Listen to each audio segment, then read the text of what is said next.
헌재에서 결정문에서도 잘 얘기했다시피 18줄에 걸쳐서 얘기했다시피 정상적인 상태에서도 전횡을 벌이면서 온갖 종류의 희한한 법안을 마구 밀어넣는 그 집단이 헌법을 만들면 어떻게 만들겠습니까? 플레이어들이 후져서 문제가 생기고 있을 때 제도를 바꾼다고 하면 그 후진 플레이어들이 제도를 바꾸게 되는데 이 사람들이 바꾸는 제도를 믿을 수 있냐는 거죠. 저는 이재명이 만드는 권력 구조에 대한 계산이, 권력 구조를 국민 좋으라고 바꾸겠습니까? 자기 좋게 바꾸겠죠?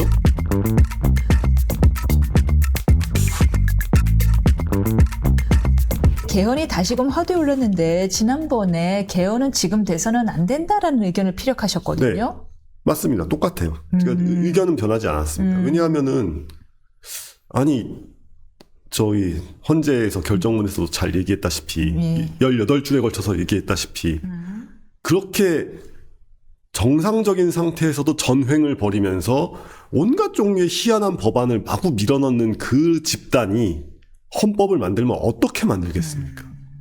헌법은 특히 이제 누구에게 뭘 해준다, 누구에게 뭘 보장한다, 이런 게 진짜 함부로 들어가면 안 된단 말이죠. 그러니까 예를 들면은 우리가 브라질이라는 나라가 있는데 거기가 이제 이런 식의 민중민주주의가 좀 이렇게 막 득세를 하다 보니까 개헌을 많이 하고 헌법을 한 번씩 개헌할 때마다 이제 뭐 농민에게 무슨 소득을 보장하고 뭐 노동자에게 무슨 권리를 보장하고 이런 거를 헌법에다가 막 집어넣었어요. 그 결과 경제가 아무리 엉망진창이 되어도 그걸 손을 못 대게 됐습니다. 못 된다. 지금 우리나라 헌법에서 우리의 미래 성장 잠재력 있는 분야가 있는데 그걸 가로막고 있는 가장 큰 요소가 농지 문제 아니겠습니까? 그러니까 농지를 농민만이 가질 수 있다. 소작을 금지한다. 뭐 이런 식으로. 물론 그게 1950년대에 이제 헌법을 만들 때 그때는 정말 중요한 것이었지만 지금은 사실 우리가 농업 생산성이 너무 엉망진창이고 지금 농촌에서 막 이렇게 가지고 있어가지고 국가에서 직불금 나오는 거 그걸로 이제 그러니까 용돈과 생계를 하시는 그 농민들은 이제 좀 복지의 영역으로 끌어안고 농업 전체를 기업화하고 농업 전체의 생산력을 늘려가지고 우리가 이제 세계에서 잘 팔리는 막 뭐 비비고 왕교자나 뭐 이런 그 케이프들을 수직 개헌화를 해서 한국을 네덜란드 같은 농업 강국으로 만들면 우리가 이제 다시 한번 새로운 산업 섹터에 뛰어들면서 경제적 재도약을 할 수 또 있을 거란 말이에요. 근데 안 되는 이유가 뭐냐? 헌법에 그런 게 박혀 있어서 그렇습니다.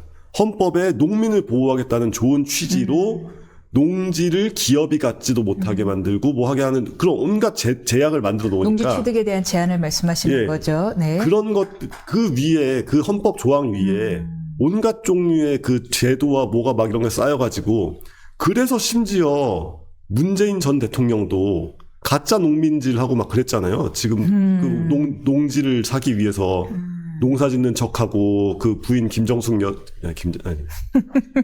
근데 무슨 말씀인지는 알겠는데 지금 개헌 논의가 이제 헌법은 여러 가지에 대해서 이야기를 하는데 국민의 권리 의무에 대한 것도 헌법의 주요 사항이지만 또 국가기관의 권력 구조에 대한 것도 헌법이 규정하고 있는 사안들 중에 하나란 말이에요. 아마 지금 개헌 논의는 주로 국민의 권리 의무보다는 국가 권력, 기관의 권력의 분배에 관한 사항인 것 같아요. 그래서 이제 뭐 대통령제를 뭐 몇 년으로 할 것이냐, 임기를 어떻게 할 것이냐, 중임이 가능할 것이냐 말 것이냐, 그리고 국회의 권한을 어디까지 할 것이냐, 권한을 축소할 것이냐 이런 문제예요. 그러니까, 이 문제에 대한 개헌도 찬성하지 않는다라는 거예요. 왜냐하면 그거는 제도를 얼마든지 악용할 수 있고 어떻게 바꿔 세상에 완벽한 제도 같은 건 없습니다. 다만 그 시점에 그 시점에 플레이어들이 서로 모두 이해하고 존중하냐 안 하냐 이 차이만 있을 뿐이에요. 그러니까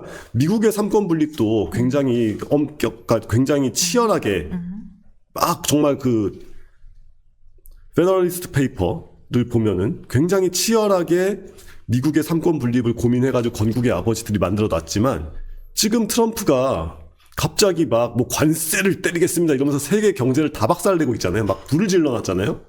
이게 가능하다는 거죠. 그러니까 미국의 삼권 분립 같이 정말 그 당시 제일 똑똑한 계몽주의자들이 머리를 막 맞대가지고 대통령이 전행하지 못하게 입법부를 이렇게 하고 입법부를 전행하지 못하게 사법부를 이렇게 하고 다 짜놨지만 그거를 제도를 모든 제도는 허점이 있을 수밖에 없고 그거를 힘으로 뜯어서 굴리겠다고 작심을 하면 할 수 있습니다. 그렇죠. 플레이어들이 누구냐의 문제인데 점점 플레이어들이 후져지는 것 같은 그런 문제예요. 근데 그거를 그래서 플레이어들이 후져서 문제가 생기고 있을 때 제도를 바꾼다고 하면 그 후진 플레이어들이 제도를 바꾸게 되는데 이 사람들이 바꾸는 제도를 믿을 수 있냐는 거죠. 저는 이재명이 만드는 권력 구조에 대한 계산 거시기라는 게 거시기. 권력 구조를 국민 좋으라고 바꾸겠습니까? 자기 좋게 바꾸겠죠? 그런데 뭐 걱정할 필요가 없는 게요. 이재명 대표가 지금 속보가 떴는데 예. 개헌 필요하지만 지금은 내란 정식이 먼저라고 이야기를 해요. 그러니까 우원식 국회의장은 사실상 교감이 없는 상태에서 이야기를 했나 봐요. 라기보다는 물을 먹인 것 같다고 저는 생각합니다. 아, 물을 먹였다. 예. 그러니까 그렇게 아예 교감 없이 그랬을 것 같진 않고 아마 이렇게 뭐 누구 한 두세 달이 건너가지고 살짝 분위기를 이렇게 하지 않았을까요? 왜냐하면은 어쨌건 경선 비슷한 거를 하긴 해야 되는데 민주당에서도 이재명 계의 누군가가 모략을 해서 예. 그래가지고 그 우원식 의장이 그 얘기 하자마자 정청래의 반대 의견 바로 튀어나오고 양문석 의원은 굉장히 격한 반응을 예. 게다가 이제 그 개딸이라 흔히 불리시는 이재명 지지층들이 이게 막 우원식 의장을 대상으로 또 막 입에 담기 힘든 욕설들을 막 지금 사이버상에서 생산해내고 있는데 이게 너무 뻔한 패턴이라고. 이거는 우리가 이재명이란 정치인의 인생을 봐왔을 때 하루 이틀 봐온 일이 아니기 때문에 이거를 순순히 물다니 하는 생각도 좀 들고. 그래서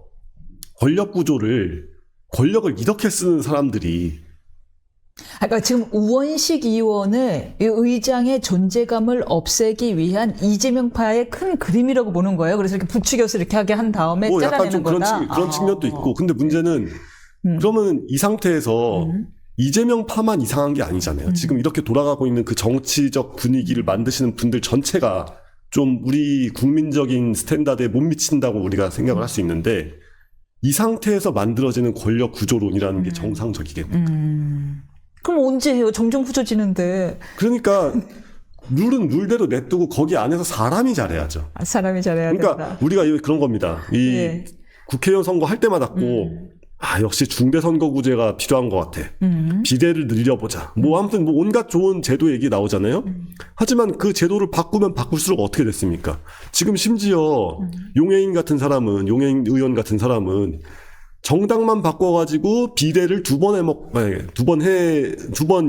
임기 가져가고 계신데 이거는 편법이잖아요. 근데 이런 사람들이 법을 만들고 있다고요. 왜냐? 제도를 엉성하게 만들어서 그렇습니다.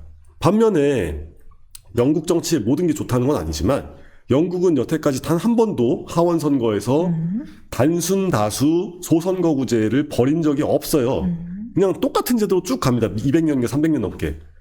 근데 오히려 한국보다 정치가 더 역동적이고 이제 보수당이 잘못한 것 같은 보수당 진짜 확 망하고 노동당이 잘못한 것 같은 노동당이 확 망하고 심지어 제3당이 떠가지고 전국을 완전히 들어엎기도 하고 막 그런단 말이에요. 제도의 문제가 아닙니다. 결국에는 그 제도 속에서 들어가 있는 정치인들과 그 정치인들을 찍는 국민의 문제지 자꾸 제도를 바꿔가지고 뭘 하겠다고 막 그러면서 하다 보니까 의회 내에서의 그 협잡과 꼼수와 법사위에서 이렇게 해가지고 아니면은 선거법을 패스트 트랙에다 올리지 않나. 아무튼 이 상식 바깥의 일들이 계속 벌어지는 거지. 룰은 룰대로 냅두고 그냥 쭉 가야 됩니다. 근데 이재명 대표도 2022년 대선을 앞두고는 그때 4년 중임제, 권한 분산, 지방장치 강화 등을 주장하면서 얘기했거든요. 그리고 개헌 얘기를 했었고 심지어 정대철 헌정회장의 전언에 따르면 이재명 대표도 최근 책임총리제 도입도 골자로한 개정안에 심리적으로 동의했다라고 해요. 근데 왜 이제 와서 이제는 내란 정식이 먼저다라는 거죠? 내란 이야기를 계속 끌고 가야 돼서. 예, 그렇죠. 그리고 방금 말씀드렸지만 그렇죠. 우원식 의장이 거기에 찬성 안 했으면 본인이 개헌론을 얘기했을지도 몰라요. 조금 더 자세해요. 그러니까 제가 말씀드렸잖아요. 그러니까 이거는 그냥 누구 한 명 여기 그러니까 허방다리 파놓고 절로 가라 이렇게 했던 것뿐이에요. 그러니까 그 어떤 논의에도 진정성이 없습니다. 그러니까 우리가 이재명이라는 정치인을 볼 때 이 사람의 어떤 발언도 행동도 그 안에 말 안에 담겨 있는 진의 같은 건 존재하지 않는구나 라고 생각을 해야 이해를 할 수 있지. 그게 아니라 이 사람을 보면서 막 이게 이재명은 뭐 이런 거를 하고 싶었던 사람이고 이런 거 없어요. 그냥 이재명은 대통령이 되고 싶은 사람이고 그게 전부입니다. 그러니까 이제 될 거 이제 보여. 예, 그렇죠. 이제 코앞에 보이는데 그럼 오래 해야 돼. 나한테 지금 어쨌건 본인이 아무리 2심에서 무죄가 나오고 뭐 했다고 하지만 또 걸려있는 재판도 워낙 많고 권력이라는 게 어쨌건 늘 불안하잖아요. 그러면은 우원식이라는 존재는 눈에 거슬리죠. 이럴 때 개헌론을 우원식 의장이 그게 아니라 우리가 헌법을 이렇게 급하게 바꿀 수는 없다 라고 했으면 아마 뭔가 또 뭐 그랬을 겁니다. 그러니까 하여튼 우원식 의장이 그 잠재적 경쟁자로 올라오는 것을 뭐 막기 위한 뭐 그러니까 어떤 그 외에 제가 좋아하는 라퐁텐 우화 중에 이제 새끼 양이 물을 마시고 있는데 늑대가 다가와가지고 네가 지금 여기서 물을 마시니까 내가 마시는 물이 더러워졌어 라고 하니까 내가 하류에서 마시고 있었는데요 뭐 이렇게 양이 얘기하고 뭐 이렇게 양이 뭐라고 설명을 해도 늑대는 계속 트집을 잡아요. 그냥 트집 잡기예요 이거는. 트집 잡기다. 반면에 국민의힘 후보들은 지금 중임제 개헌이 대세를 이루고 있습니다. 물론 연도는 다 달라요. 3년, 뭐 혹자는 3년까지 이야기를 하고요. 7년도, 뭐 5년도 이야기를 하는데 자, 이 주자들은 그럼 어떤 속낸 건가요?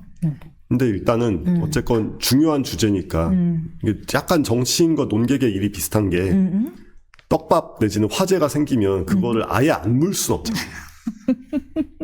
그리고 어쨌건 이게 우리 아직까지 한국 사람들은 바꾸는 걸 좋아하는 사람들이잖아요. 그러니까 사회 기질 전체가 이렇게 그러니까 그 금전 논리에 밝고 돈을 좋아하고 이렇게 뭔가 새로운 거 좋아하고 새 것을 좋아하는 사람들이 한국인들은.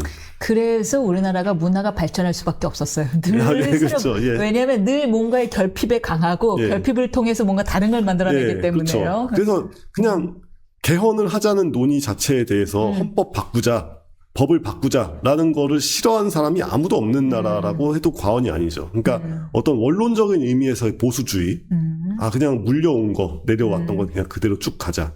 같은 생각에 동의하는 사람이 별로 없는 나라예요. 그러니까 지금 이제 야당이 되어 있는 구여당의 대선 주자들이라면 특히 이제 뭐 다들 지지율도 고만고만하고 자기가 뭔가 의제를 밝히고 싶은데 헌법을 지키자면서 헌법 체제를 쭉 가자면서 의제를 만드는 것도 쉽지가 않으니까 당연히 그냥 다들 일단 개헌은 찬성하고 여기서 뭐 몇 년제가 되면 좋겠고 뭐 이런 얘기를 하는 거죠. 근데 거기에 저는 그렇게까지 큰 의미가 있다고 보지는 않습니다. 어떤 의제를 담궈야 된다고 생각하십니까? 지금 30대 그리고 40대 초반의 젊은 유권자로서 어떤 의제를 내세우면은 좀 젊은 사람들을 이미 상처 입은 그 젊은 사람들의 마음이 조금 치유될 수 있을까요? 저는 일단 권력 구조로는 잘 막 열심히 생각을 하지 않는 편인데 왜냐하면 말씀드린 것처럼 권력은 쓰기 나름이지 그 구조가 그렇게까지 큰 영향을 미치진 않는다.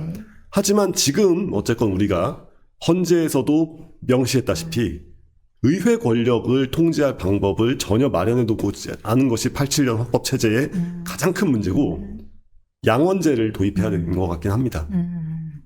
그러니까 하원이 어쨌건 가장 큰 그 입법기관 중에서 더 크고 더 영향력이 있기에 마련이지만 그걸 제어할 수 있는 조금 더 임기도 길고 지역구도 넓고 이제 그런 상원이 도입돼야 되는데 지금 상원이 없으니까 상원 역할을 하고 있었던 법사위를 그래가지고 이제 법사위는 야당한테 주는 게 관례였는데 그 관례를 깨기 시작하면서부터 지금 이 모든 문제가 벌어졌거든요. 그런데 관례로 못 지키겠다.